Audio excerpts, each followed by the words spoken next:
ঘটনাটো কওকচোন। যোৱাকালি মোৰ দেউতাই মানে আমাৰ ওচৰৰে মিল এটাত কাম কৰে।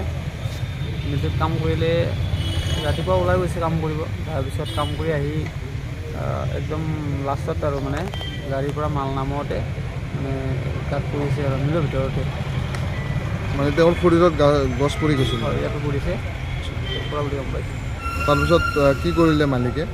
তাৰপিছত মালিকে আপোনাৰ মই নাছিলোঁ ঘৰত, তেতিয়া মালিকে আকৌ বেলেগ গাড়ী এখনত লৈ আহি চচত সোমাই দিছিলে। আমাৰ ঘৰৰ মানুহ তেতিয়া কোৱা নাছিল। তাৰপিছতে মোক ফোন মাৰিছে ঘৰৰ পৰা। তাৰপিছত আকৌ মই বাহিৰে আহি মানে মেডিকেলো পাইছোঁ, তেতিয়া ডেথ হোৱা বুলি কৈছে। মিলটো মালিক কোন আছিলে? মালিক আপোনাৰ জাকিৰ হুছেইন।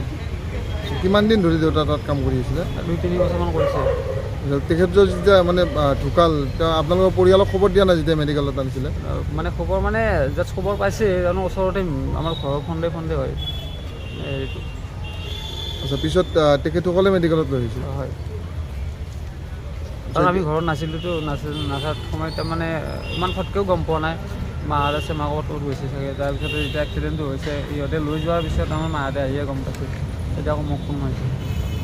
তাৰপিছত কি হ'ল ঘটনাটো?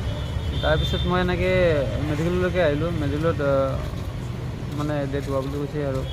পিছত তাৰপিছত মই ক'লোঁ যে মোক সুধিছে পুলিচৰ মানে হেৰি কৰিব নালাগে এনেকৈ কৈছে। তেতিয়া মই কৈছোঁ নহয়, এইটো এনেকৈ নহয়, আলোচনা কৰি কিনে কৰিব লাগিব, মই অকলে কৰিব নোৱাৰোঁ। তেতিয়া কৈছে সিহঁতে কৈছে যে কিবা এটা হেৰি কৰাৰ কাৰণে চহী এটা লাগে। তেতিয়া মই চহী এটা মাৰিছোঁ, গুচি আহিছোঁ।